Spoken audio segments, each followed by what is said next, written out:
আপনি বাড়ি ঘরের গরম ধাইতেছেন। আরে এরকম তো রান্নাঘর আছে আমার ঢাকা শহরে আর 10টো।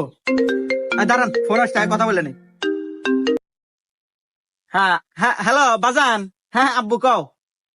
ও তুমি হেলিকপ্টার কিনবা?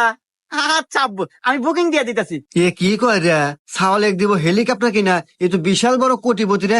এক যদি মোবাইল দিবার পারি, এবার ঈদ আমাকে জাক জমক কাট পরে। হ্যাঁ আচ্ছা, ঠিক আছে ঠিক আছে। আরে ভাই, আপনি দালাল করে ডাক দিছেন, আমি তেমন মাইন্ড করি নাই। আমাদের এটা তো ব্যবসা, আমার দাদা করছে, তার দাদা করছে, আমার বাপ করছে, আমিও করি। আসলে এটা আমাদের বংশের ঐতিহ্যবাহী ব্যবসা। আপনি কি জন্য আছেন তাই কহেন। আসলে ভাই, আপনার মতো দালালের কাছে আসা যদিও আমার সাজে না, তারপরেও আসলাম। ওই যে আপনার ভাবি, আল্লাহ খুব শখ করছে গ্রামে এবার একখান কুরবানি দিব, তাই আপনার কাছে আসা। আপনি একটু দেহা শুনে ওই ভালো একটা গোয়ালের গরু কিনে দিবেন। তো আসলে ভাই, গ্রামে ঢুকেই লোকের মুখে শুনতে পেলাম